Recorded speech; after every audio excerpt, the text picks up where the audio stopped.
go on. So if you want to just get yourself nice straight posture. And so just take a minute and remember your motivation. Thinking that the purpose of my life is to free all sentient beings from suffering, to bring them perfect happiness. In order to do this, I must understand cause and effect, developing positive states of mind, antidoting negative states of mind, accumulating virtue, purifying negativities.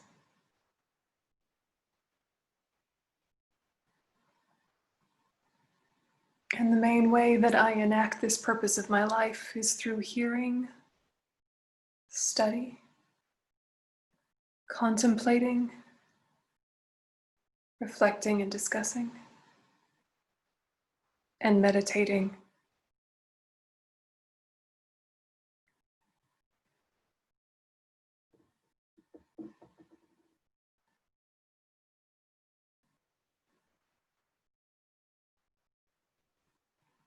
And so thinking about the verses that we've just looked at, just take a moment to examine the ways in which we might continue to abuse power and authority or become controlling towards those around us. Even in small, subtle ways, in informal social situations. Just noticing if there's a way that we use power that is not kind or skillful.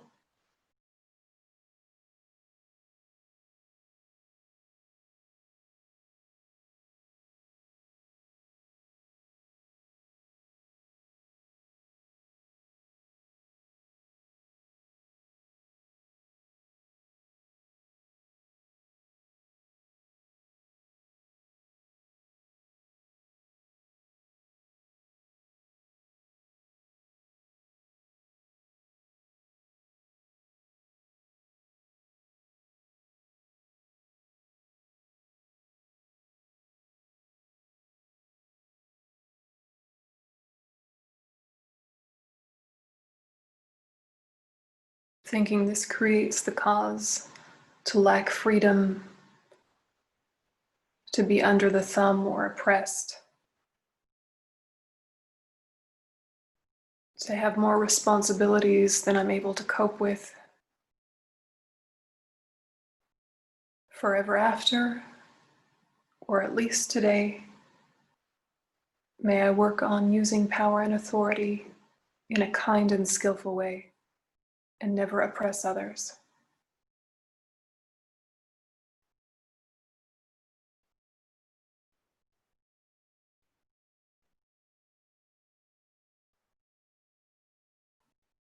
And then checking in with our tendencies to focus on the negative, to highlight the negative, to speak about the negative.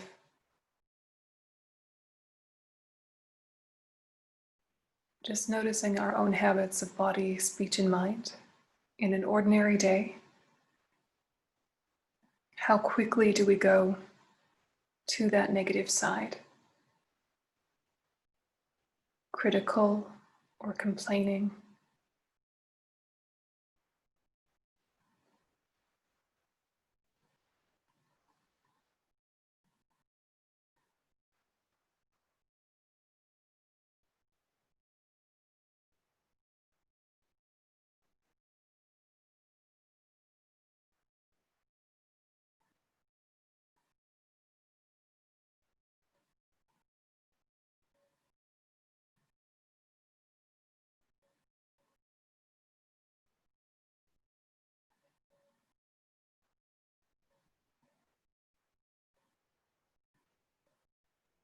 And the result of being in this critical and complaining space is to have difficult environments and difficult relationships, to be in places without harmony, to find it difficult to be in peace.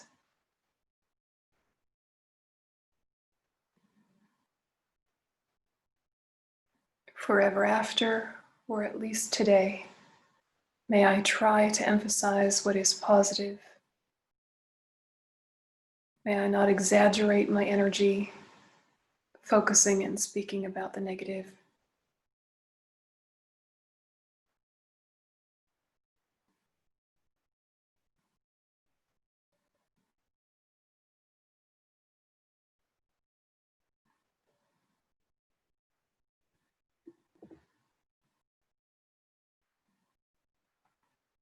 Bodhisattvas seek and use suffering and afflictions, and it makes them happy and joyful. Ordinary beings, crows like us, seek happiness, but only get suffering and afflictions. May we be the peacock in the poison grove.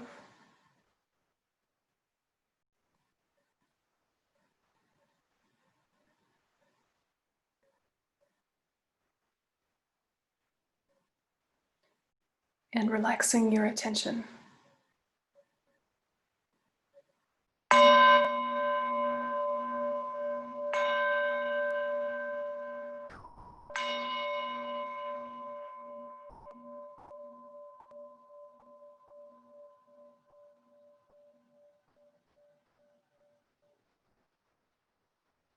Okay. Do you find it useful to get more specific about karma rather than just say in general negative actions lead to negative effects, to kind of look a little bit more specifically? Yeah, we've got some yeses coming into the messenger. It can be quite empowering, I think, to realize exactly where some of the struggles of daily life came from, and to kind of, just get on top of them a little bit more, as well as to use them in a transformative way. We wanted to look at verse 29, when sleep overwhelms us while practicing virtue. This is the wheel of sharp weapons returning full circle upon us from wrongs we have done. Till now we have gathered the causes for obstacles hindering our practice of virtuous acts. We have lacked all respect for the scriptural teachings, have sat on our books and left text on the ground. We have also looked down on those with deep insight. Hereafter, for the sake of our practice of Dharma, let's gladly endure all the hardships we meet. So this one is very much about the concept of obstacles. Yeah, behaviors that create obstacles. So, of course, there's nothing punishing us for disrespecting the Dharma. It's that disrespecting the Dharma and the symbols of the Dharma and the materials that lead us to the Dharma kind of gets into our mind this lack of respect, which blocks our receptivity. Yeah, and so when we're, trying to listen in class, have you noticed that some topics, even if you're very awake, even if you've had lots of coffee, as soon as certain topics come up, you just get really sleepy, really heavy. It doesn't even matter what time of day. And then some topics, it doesn't matter if you're very tired, you perk right up and you're really alert whenever a certain topic comes up. Yeah, even if you are beforehand struggling with sleep, then you perk right up and you're listening. So it seems like this is to do with, energy, vitality, strength, health, and all of those are conditions. But it is really interesting if you can find topics where it's often a struggle. Yeah, and rather than think, I'm stupid or I'm lazy, that's not the case. You have an obstacle, you have a karmic obstacle. And so if you can frame it as a karmic obstacle, then you're not looking down on yourself so much. You're just seeing it as something that you need to work on and is something to kind of predict is going to keep happening for a little while. And so rather than struggle with it so much, look at ways to navigate around it and through it.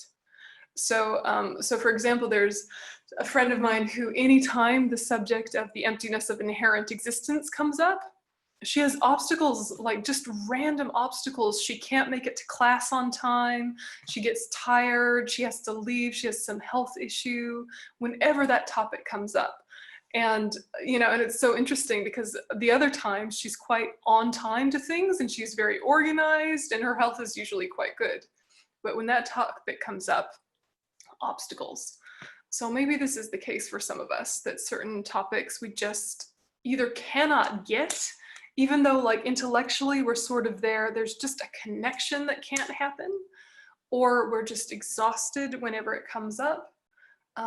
There's interesting, psychological reasons, there's interesting health reasons, but to look at, this is actually from having looked down on the teachings in the past. Yeah. So, for example, if you are reading a Dharma text on your phone and then you take your phone to the bathroom with you, not so good. Yeah, not so good. And you think, yes, but I'm reading Dharma. Isn't reading Dharma always good? In any context, even in the bath, even in the toilet, even whenever, just always reading Dharma is good, right? And you realize that actually there's a subtle disrespect that's kind of turned that project into something that's to stimulate and entertain you, as opposed to transform you and connect you to something deeper. Otherwise, you wouldn't bring it to the bathroom with you. Yeah. It's tricky, isn't it? So it's not like you can't think Dharma thoughts when you're somewhere like the bathroom. You should think Dharma thoughts, but to kind of look at the materials that represent Dharma and to treat them with a bit more respect, it's delicate, because from the outside it can look really religious and it can look kind of fundamentalist and uptight, but actually it does something really good to your mind. Right, so if you don't ever put the texts on the floor, if you don't bring them to dirty places, if when you're carrying them, you wrap them up, these are all things that the Dharma does not need you to do, right? You need to do them in order to keep your mind in a respectful space towards them, which then makes you have more kind of openness, reverence, sacredness. Then you listen to them better, you treat them differently. So if you've got a Dharma book by the side of your bed that you like to read before bed, good. But if you put it on the floor next to you, not so good. It's not a novel, right? It's not a novel that you're reading before bed. Put it on your bedside table, put it above you, even better. It's good psychological tricks that keep you open and help you remember that this is more important than other things you read. This is more valuable. This requires more focus and attention. These kind of external behaviors key you into an internal state of mind. And then when we don't do them, we create obstacles. So other obstacles could be that whenever a certain topic comes up that we have a lot of doubt about, that our relationship with doubt hasn't become healthy. So some doubt is really important, really healthy. It's a point to explore and dig into things. And some doubt we just kind of nourish for its own sake because we're used to having doubt and we're used to being argumentative. So really knowing yourself well enough to know, when is it healthy doubt that is opening me up into wisdom? And when is it the kind of doubt that's really afflicted? Because afflicted doubt also creates obstacles for learning and practice.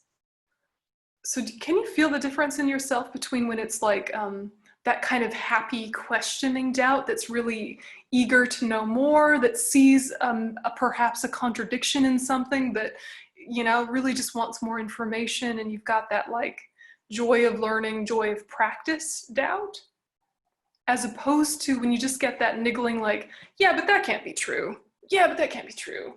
Oh, that's stupid. Why do they even do that? Do you know the two ways that you have doubt? Like argumentative, nitpicking, trying to prove it wrong, as opposed to curious, exploring, trying to prove it right. Do you know what I mean? Because we've been Buddhist long enough that we can assume that the things that we're reading are true, and that if we have a doubt coming up, that it's a lack of understanding, rather than it being a lack of it being correct. Still, there might be some teachings that were misinterpreted by the commentators and are incorrect. That is absolutely possible, but it's much more likely that we just haven't understood, isn't it? So if we can have the kind of doubt that is seeking to prove it right, rather than seeking to prove it wrong, then we're going to have less obstacles of this type described here. What do you think about this one? Yeah, verse 29. It's a different way of looking at obstacles. And it is really important to not think that when you don't understand something in the Dharma, that it's intellectual, because it's not. Yeah, some people with very low intelligence can understand very high philosophical concepts and put them into practice right away. I've seen it happen, you've seen it happen perhaps.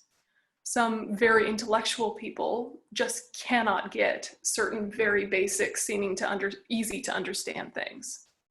Yeah, it's not about intelligence, it's about merit, meaning creating the positive karmic causes from the past. Yeah. So that can kind of soothe all our little, insecurities too. If you don't get something, it's not because you're stupid. That's not why. Yeah, if you don't get something, you just haven't had enough familiarity with it. And perhaps you do have familiarity with it, but you've brought a lot of afflicted doubt to it. So there's just a bit of obstacles there, all of which you can purify, all of which can be cleared away. None of it is forever. It's just kind of good to know. Yeah, Elil, something? Yeah, just can you elaborate on the ending of the verse that says, hereafter, for the sake of our practice of Dharma, let's gladly endure all the hardships we meet. Endure all the hardships we meet, like specifically for this verse. The gladly is tricky, and some of the translators have translated it differently, but the gladly is like, well, it's better it happens now than in the hell realms, or it's better it happens now than in a realm where I can't cope with it. It's good this obstacle is coming up now while I've met the path and I'm a human being, because that means now I can clear it. If I was in another state, I would just be experiencing the suffering of it. It would be exhausting some negative karma, but I would probably be accumulating more negative karma in response to it. So I'm glad it's happening now. Now that I'm a practitioner, now that I'm a human, because now I can do something about it. It's a bit like when we talk about nungnes and the suffering that arises during nungnes, of like being hungry or thirsty or tired. It's so good to be hungry, thirsty, or tired while doing nungnes, because your mind is trying to be with virtue so intensely. It's trying to be with bodhicitta and compassion so intensely that all of the hardships you experience during a nungne are exhausting so much negative karma that you'll never have to experience again. And on the top of that, you're creating so much positive karma. It's said that positive karma is much weightier, much stronger if you do it while things are hard, right? If everything is happy and blissful and easy and your health is perfect and everything is perfect, and then you're a nice person and you're being compassionate, of course it is good karma, but it's much greater strength if everything is going wrong and difficult and you're still being compassionate. Then it's incredibly strong positive karma. So yeah, it's a bit like that, gladly, gladly, because it's kind of like, thank goodness it's now and not some other time when I couldn't cope with it. Yeah. You can even think, thank goodness it's now, not 10 years ago when I was less mature and I really would have handled this poorly. Never mind past lives or other realms, just thank goodness it's now where I'm a little bit more organized mentally. Yeah. Yeah. I want to add something to doubt, okay? Because there are things that I understand conceptually, but I don't believe. And here I have a doubt. It's not a doubt of understanding, it's a doubt of believing. How do I cope with that? Yeah, it's, Should I cope, or should I cope or continue to look and observe or practice until it comes? I'm not against the belief. I'm not for the belief. I examine it, okay? And this is a kind of a doubt. Yeah. Yeah, good. And it's exactly that. They talk about this in the teachings on Lorig, the 7 types of awareness. In doubt, there are 3 types. There's sort of doubt tending away from the fact, doubt that's equal, and doubt tending towards the fact, which all mean that you understand the concept first, right? You understand it intellectually. Whether you agree or disagree is a separate issue. So it's really good, actually, if we can get ourselves trained well enough that we can work hard to understand something before checking if we agree with it or not. Because we're so argumentative by nature that we're often arguing with a concept before we've even understood what the concept is. So it's excellent if you, okay, I get the concept, but now let's see, do I agree with it or not? What are my doubts about it? So you start with doubt tending away from the fact that says, no, that's not the case. That can't be the case. As long as it's not afflicted, it still can be a gateway to wisdom. It's just often doubt tending away from the fact gets an affliction with it that's like annoyed at the concept, right? So when we have doubt tending away, if we can kind of keep it from getting too afflicted and keep it more kind of just exploring and curious. And then you have even doubt, and then you have doubt tending towards. So doubt is not something to be afraid of or to reject. It's really it's a pathway to wisdom. It just so often gets tangled up with our afflictions.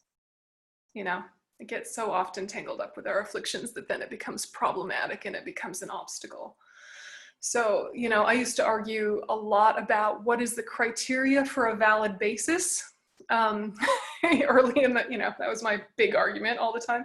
And Khensa Rinpoche, my teacher, when he was teaching the Buddhist Studies program at Chenrezig, we were talking about there's levels of dependent arising, right? Causes and conditions, parts and context, valid basis, and the mind imputing on it, levels of dependent arising. So I would say, what makes a valid basis a valid basis? And he would say, worldly convention, valid cognition analyzing the ultimate, the classic tale. And I would say, yes, but what makes agreement possible? Yeah, what makes agreement possible in terms of worldly convention? Conventionally we can say this is a mala or this is a rosary, but what makes us able to all agree on this valid basis to name it that if there's not something from the side of the basis? On the surface, it's like working through the tenant systems, and I was kind of stuck in kind of a middle way autonomous kind of a view, not even, realization wise, just intellectually kind of stuck there. And it couldn't get to the subtler view of the middle way consequence school view. So it seemed like a fair enough doubt. But then I would just keep asking it and he would keep giving me the same answer. And I would keep asking it and he would keep giving me the same answer. And I would say, why am I a valid basis to be called Yönten? Why is this a valid basis to be called cloth? Why is, and he would say, nurturing constant doubt becomes an obstacle to wisdom. Once you've heard the answer, sit with the answer. Yeah, sometimes when we keep asking the same question again and again, we're trying to get them to say a different answer. Right? And probably the best that'll happen is they'll give us the same answer in a different angle, and then it will land and then we'll get it. But when we're in afflicted doubt, it's like we're trying to get them to say something else. It's like, no, that's the answer they've given. Now sit with that. You don't have to agree with it, but it means there needs to be a little bit of personal examination and some experience that comes to it before the answer makes sense. Yeah, moving from intellectual understanding to like a heart connection of, oh, I get why that's the case. Okay, therefore my behavior in future will be, or my practice in future will be. So to kind of explore, what do we do when we get an answer we don't like?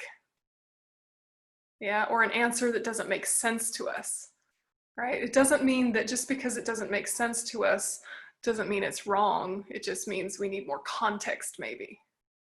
Yeah, so this can happen to us as Dharma students. So if there's certain questions that you keep asking every time, maybe give it some space, give it some breathing room, and sit with the answers you've been given by various teachers. Because also we can do that thing of you don't like what one teacher said, so you ask all of the teachers the same question, and they might give slightly different angles and slightly different nuances, and that can be really useful and really enriching. But if you just can't let it go, there's an affliction under there somewhere that needs to be examined. Yeah, what's underneath my question that's usually my ego saying, I don't want to change. Please give me permission not to change. Usually at the depth of a question we can't let go of is seeking permission not to change. Do you know what I mean? Yeah, anyway, the most common sort of arguments seem to come up about renunciation, basically saying, please tell me I don't have to leave samsara in order to leave samsaric suffering. I was like, sorry. Sorry.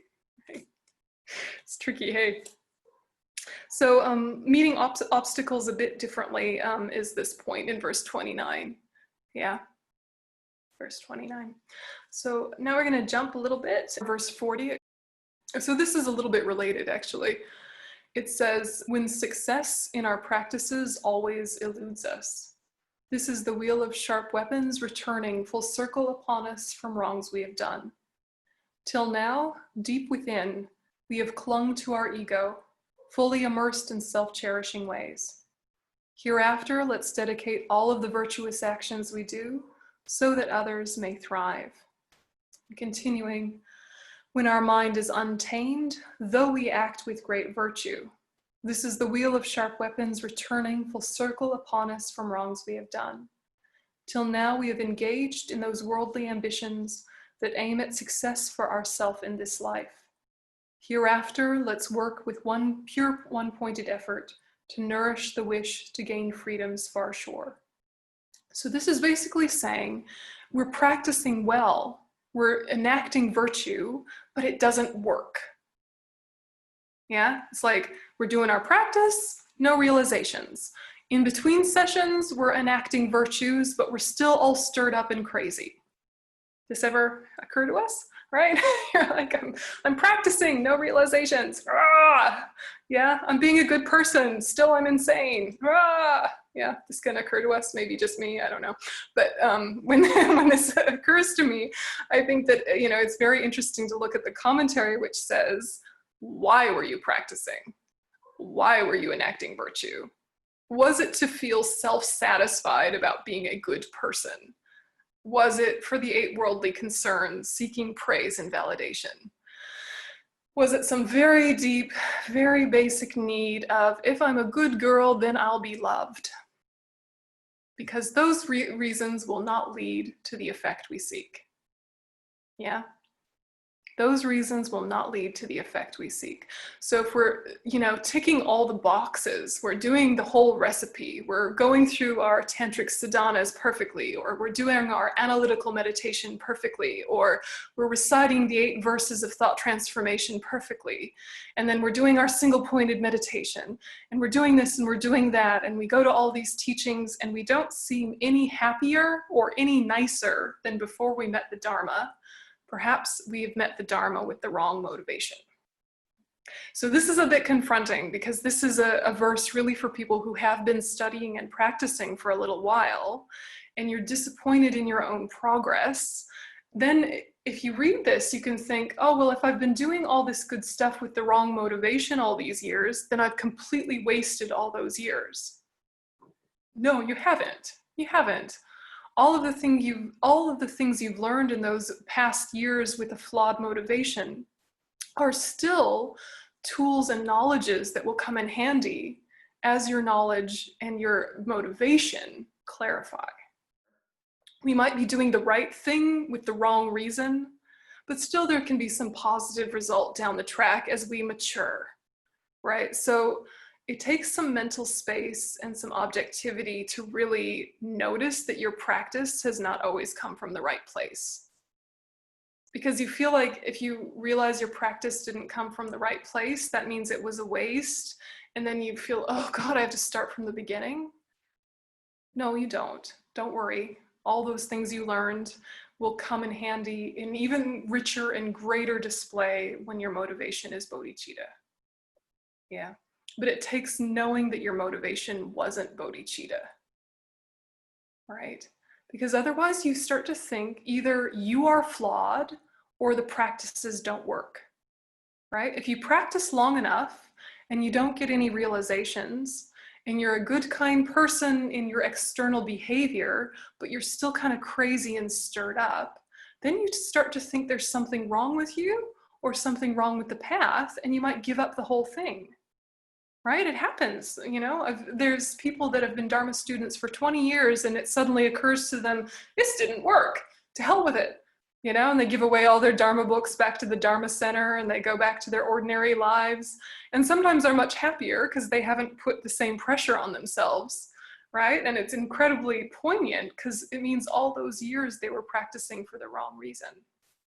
Yeah, and then they get disappointed, feeling like it didn't work. So if you're kind of hitting your head against the wall with your practice, feeling like it's not going as quickly as you thought it would, come back to your motivation.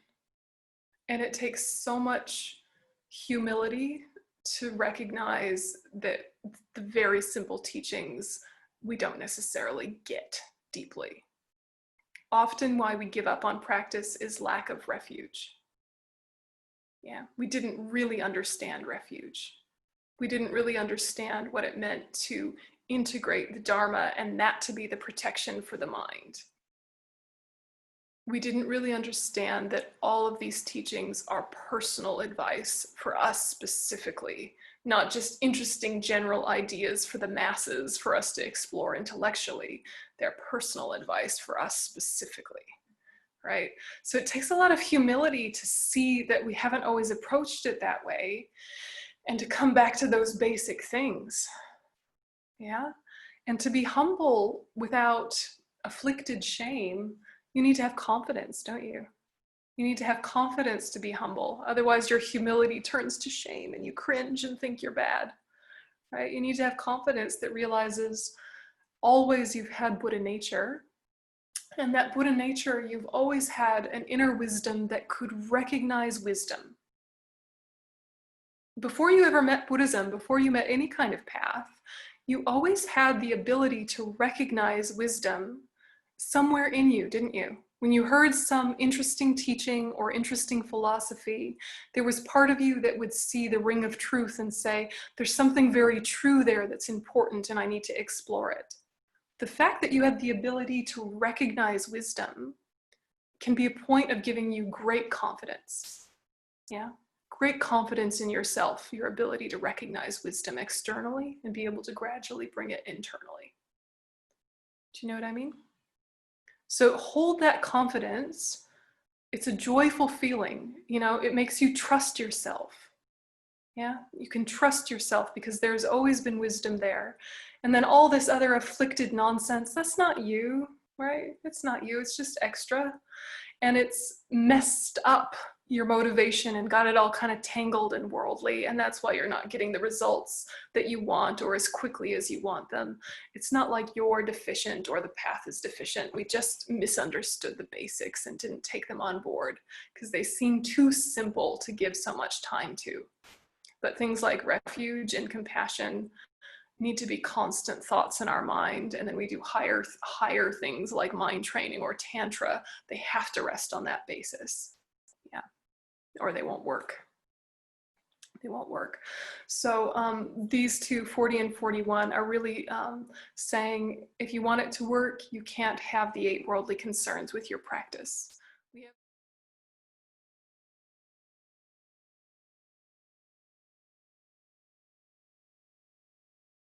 We have the 8 worldly concerns always happening in our life, don't we? This kind of push and pull of hope and fear, attachment and aversion.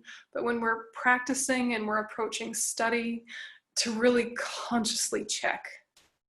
Yeah, really consciously check the 8 worldly concerns, not infiltrate this beautiful thing.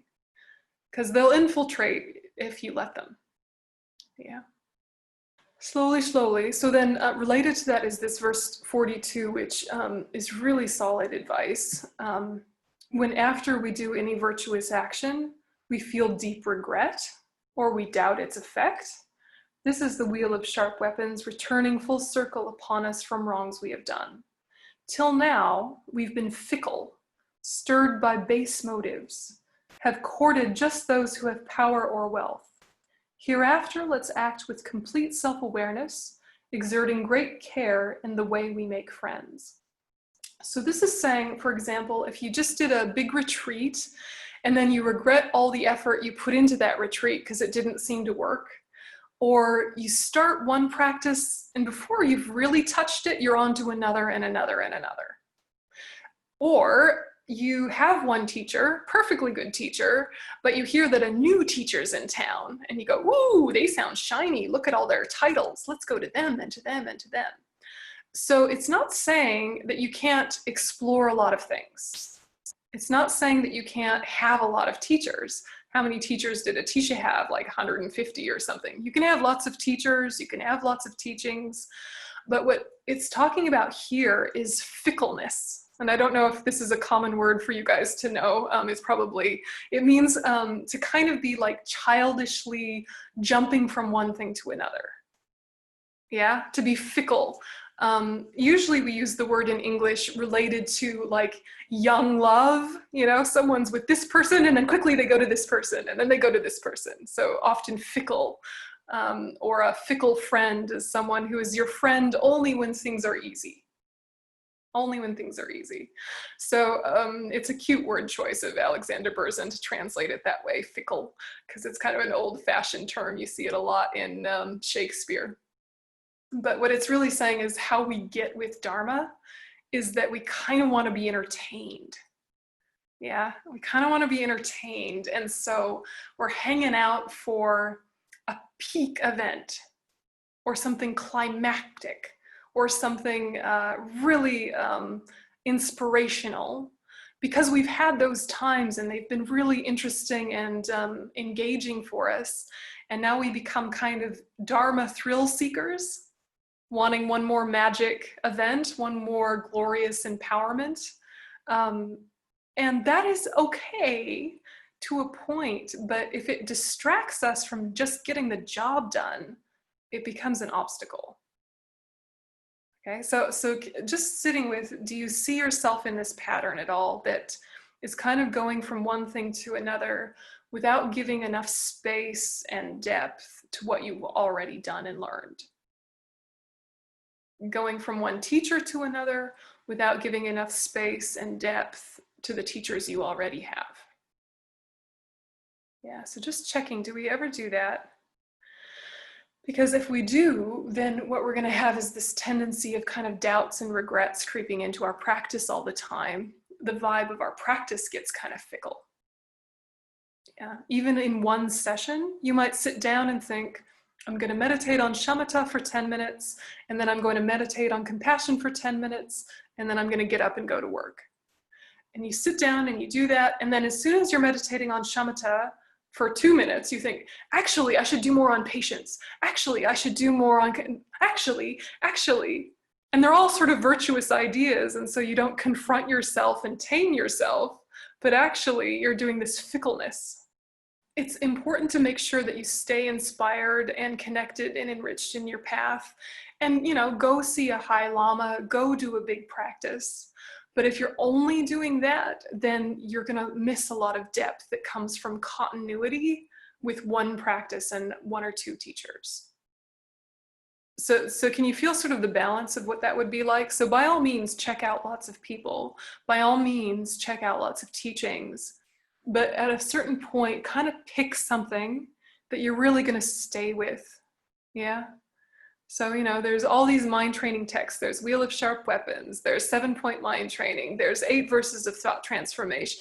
And there's Precious Garland. There's Bodhisattva's Way of Life. They're all perfect. Now that you've looked at them, pick one and make it your project for the year for your practice, right? You know, and then the rest of them can augment your thoughts about that one. You know, and then all these, this is tricky with so many small Dharma centers, is that there's so many teachers that come through and there's none that are your resident teacher, then you kind of have to just go along with whoever's there, don't you? It's tricky. But if you can kind of, at some point, really make a strong heart connection with, like, you know, 1 or 2 or 3, and then the rest of them that come kind of build your knowledge and your connection related to those 1 or 2 or 3. It can be a little bit more grounding than kind of having to like shift gears every time a new one comes. Do you know what I mean? So there's just a way to kind of manage our tendency towards fickleness and be a little bit more mature about our approach to our practice that doesn't need to constantly be stimulated and entertained. Yeah, that sometimes you do have those like breakthrough moments or your chakras seem to align and there's kind of a blissful amazing, or something inspires you, that's lovely. But we shouldn't hang out for that or seek that. That should just be a bonus that happens as the result of practice. Do you know what I mean? Otherwise, we're turning Dharma into like another form of entertainment. Yeah, so it's delicate, but just managing fickleness, especially taking teachers one after the other or taking empowerments one right after the other without really going to the depths of each one. Yeah, often early in people's tantric practice, once they finally decide they want to practice tantra, they'll take one empowerment, practice it a bit, not really get it, it starts to feel dry, and then they'll take another empowerment. Yeah, thinking it's the deity's fault or the practice's fault that it feels dry and they don't really get it, rather than they obviously just haven't had enough commentary or enough time with it to touch the deeper meaning. So then they wind up with all these commitments of practices they barely understand, and it feels like a burden. And it feels like you're carrying around this bag of rocks of your commitments that you have to do, or you'll go to the Vajra hells and it's, going to be this epic Samaya breakage and you feel all full of, terror and sadness. Better to just have one empowerment and do it really well. And then gradually weave in some more gently, rather than kind of like treat them like collections, Or the other hand, people will take one empowerment after the other, all of which have their own commitments. And then they just don't do those commitments. They're like, it doesn't really apply to me. And then wonder why it doesn't work. It's like having all the ingredients for a cake, but not assembling them, and then are wondering why the cake doesn't work, So we have to be careful, right? Yeah, Tal. I was thinking, there's a saying in Hebrew that because of all the trees, you can hardly see the forest. Exactly. And it goes, it goes well with, maybe it's character, I don't know, but sometimes friends of mine say, I have such a big appetite for Dharma. I want this. And this fickleness can easily turn into something very superficial. Yeah. It takes, a while to sit down and just manage with the little you have and say, okay, I want to go. It's much more difficult to do that, actually, It is. It really is. And sometimes, if we're looking for like a root guru, we don't have a root guru yet. We just have lots of Dharma teachers that we like, and it's nice. And it's thank goodness we have lots of Dharma teachers we like, but we don't have a root guru yet. We think we need to be on a hunt, and I think that really the more grounded you get, the more you're able to see the qualities you need in the teachers, So it could be that you've already met your root guru and don't even realize it because there's not enough spaciousness and openness to feel that that's actually the connection that's working for you. It's so delicate because we do want to stay inspired, and we do want to connect with the teachings that are there, the teachings that are accessible. So it's not saying you shouldn't do that. It's just try not to seek that I need to be excited feeling, because that excited feeling is attachment and it's going to crash. And what is advance? You should think about what is the real advancement, because how do you measure advancement? It's personal, isn't it? Yeah. Yeah. It's personal, and one is more advanced than the other. It's just you with your, your rate of it. Well, and if you have a teacher that you've made a Dharma connection with, they can actually have lower realizations than you, but because of your view, you wind up progressing anyway. Of course, when you're looking for a teacher, you want to look for someone who has superior qualities and solid ethics, of course. But, once you've decided, there's all sorts of stories from the traditional texts of people who just committed to a good, solid teacher who had good knowledge and good ethics, and then actually progressed really beautifully, as a result of that, and even surpassed their teacher in that life. That there's a lot of stories like that. And they still hold that teacher on the crown of their head psychologically because they were the gateway to all of their transformation. Yeah, I often think of my little Zen teacher from when I was a kid, who is just a high school English teacher. That's all. He was just a high school English teacher. That's all he was. And he went to some classes in Japan, and then he had a little meditation group in Helena, Montana in the 90s, you know, and I just went. And, you know, I barely remember what he said. I remember whenever I'd ask a question or come to an answer, he would say, "Not always necessarily so." And I remember that, and it was quite useful. And I learned how to sit, you know, and without him, would I have ever met my root guru, or would I have recognized my root guru? I might have met him, but I might not have recognized him as that. Without those years of just this nice, sweet little English teacher, you know, just doing his little weekly meditation group. You know, I mean, he could be a Buddha, who knows, right? But those years were not lost, even though he wasn't like my heart teacher.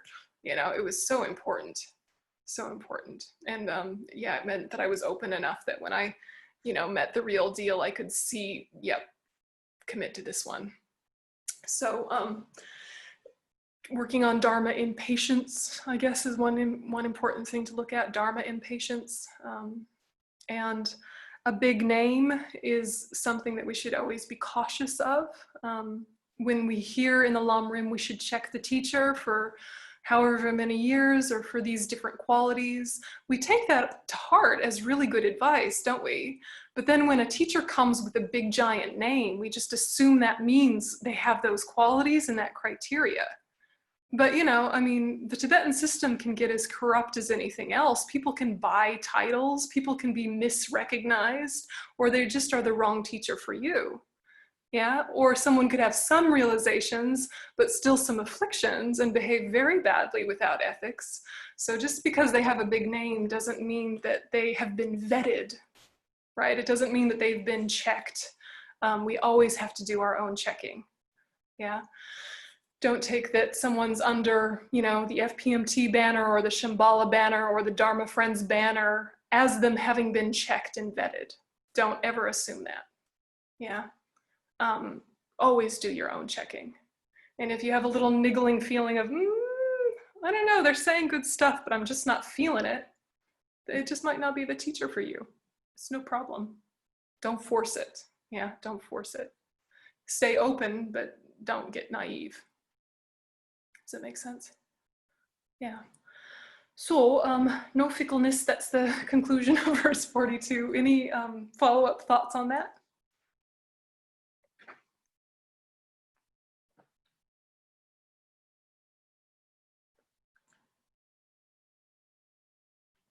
Okay.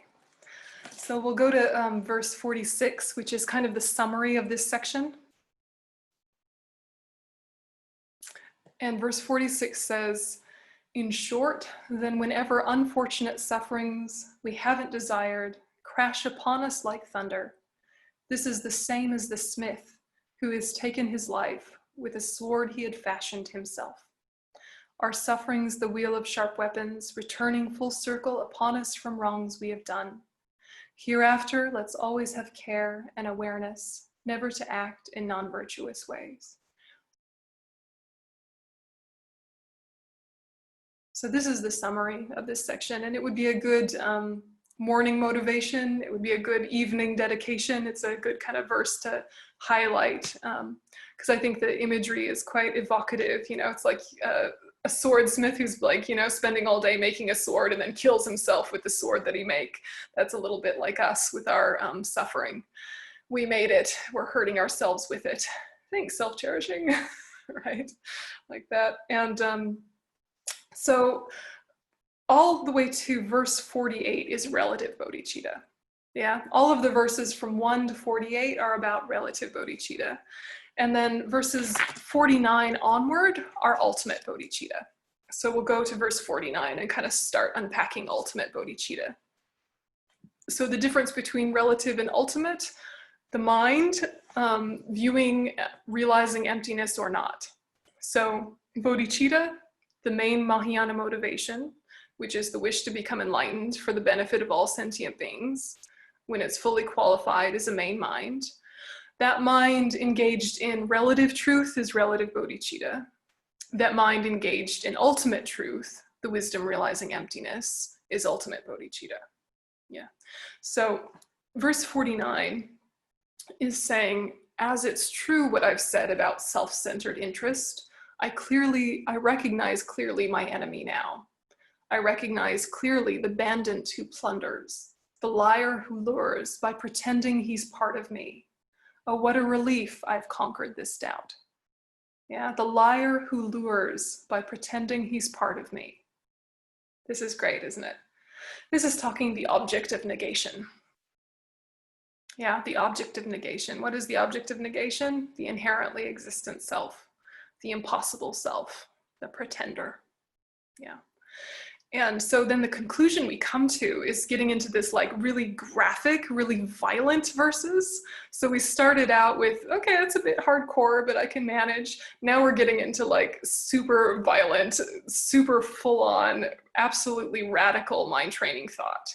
So when you read this, it's very normal to go, wow, okay. But just, give it some space and play with what's being said here. So verse 50 says, and so Yamantaka, spin round with great power, the wheel of sharp weapons of good actions now. 3 times turn it round, in your wrathful-like aspect, your legs set apart for the 2 grades of truth, with your eyes blazing open for wisdom and means. So this is referencing like that very first verse when we talked about Yamantaka being the slayer of the Lord of Death. Here, Yamantaka, the wrathful form of Manjushri, the way he's depicted, his 2 legs set apart mean relative truth and ultimate truth. His eyes blazing open, he has 2 eyes and they're sort of like really blazing open, are for wisdom and merit. Yeah, in the iconography. So Yamantaka spinned round with great power the wheel of sharp weapons of good actions now. So switch it. Yeah, from negative actions, now let's reap what we have sown in a good way, in a positive way, and flip this whole self-cherishing nonsense on its head. So 3 times turn it round. There's a note in the Geshe Namang Dage. So the note says, we request Yamantaka to turn the wheel of sharp weapons 3 times. This refers to, 1, the conventional or relative level of truth, on which conventional bodhicitta operates as the means for leading both self and others to enlightenment. 2, the ultimate level of truth, on which ultimate bodhicitta functions as the wisdom understanding voidness. And 3, these 2 levels or grades of truth realized together. Yeah. So relative truth, ultimate truth, and the union of those 3 times turn it round. That's what's being referred to here. So it's saying that's how to practice, right? And it's the mentality to adopt. So all of the verses before then were kind of saying, here's what's happening, here's why, here's how to think about it, here's how to do different, right? All the preceding verses. Now it's saying, in terms of specifically how to practice, what do? You practice the 4 opponent powers here in verse 51. And in general, you're working on relative truth and ultimate truth. So verse 51 says, bear your fangs at the 4 great opponents. That means the 4 opponent powers that we did many times before, that you looked at when we did Vajrasattva practice with Venerable Rita, etc., right? So bear your fangs at the 4 great opponents. Yamantaka's 4 fangs are the 4 opponent powers. Yama's 4 fangs are the 4 maras.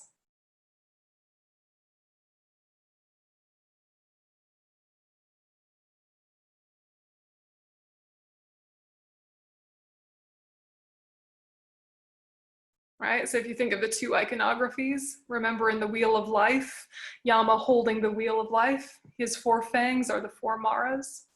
In Yamantaka's iconography, he's similarly scary, but the positive side, and his 4 fangs are the 4 opponent powers.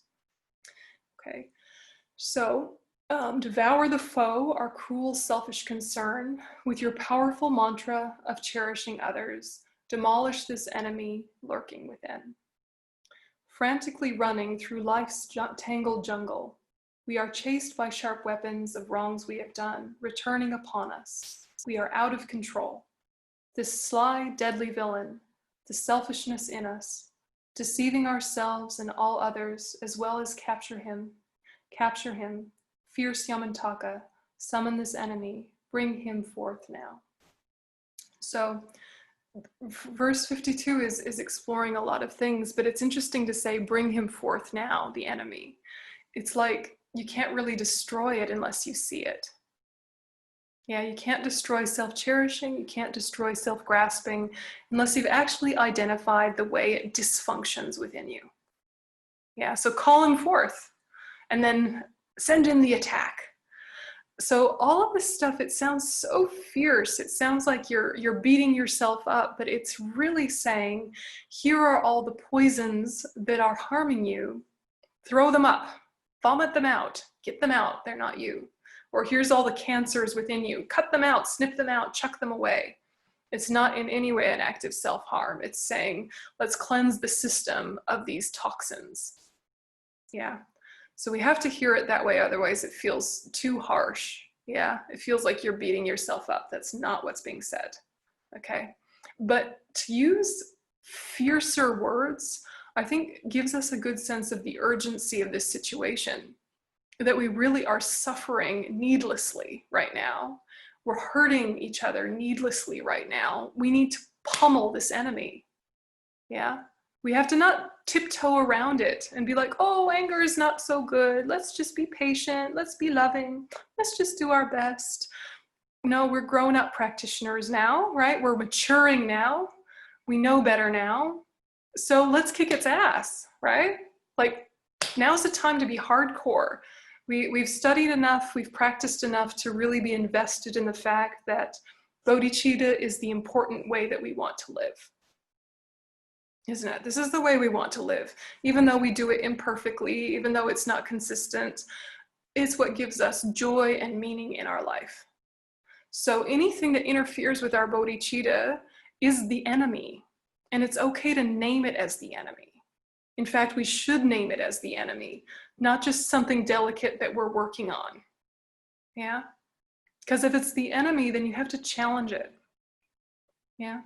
You have to destroy it.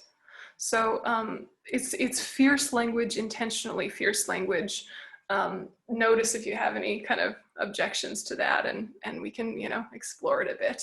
But so far, how you doing with the change in gear from relative bodhicitta to ultimate bodhicitta? It's getting a little bit more like, is it okay? No one's freaked out?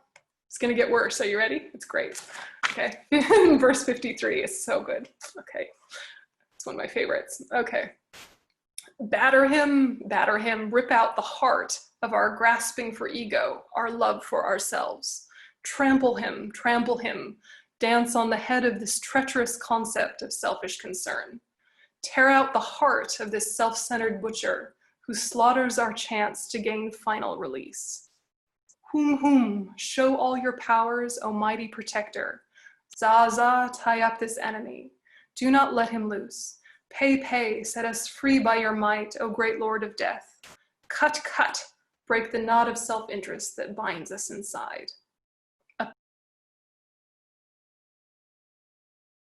Appear, Yamantaka, O wrathful protector. I have further entreaties to make of you still. This sack of 5 poisons, mistakes, and delusion drag us down in the quicksand of life's daily toil. Cut it off, rip it to shreds. We are drawn to the suffering of miserable rebirths, yet mindless of pain, we go after its cause. Trample him, dance on the head of this treacherous concept of selfish concern. Tear out the heart of this self-centered butcher who slaughters our chance to gain final release. Okay, so it's a bit hardcore, right? It's a bit hardcore. And you think, Buddhists, heavens, oh heavens, we're peaceful, what do you mean? Right, but it's great, okay. So then you become the hero of your own journey, right? You become both the knight and the dragon, and now you have to slay the dragon, right? Of your own self-centeredness. So you're the hero of your own journey. you're the prison liberator and the prisoner, however you want to frame it. But what's being encouraged here is this like courageous state of mind that can look yourself in the face and see what self-cherishing and self-grasping have done to you. Yeah. And you're saying, I see it. Enough. Enough. Yeah. Enough letting self-centeredness get away with stealing my peace.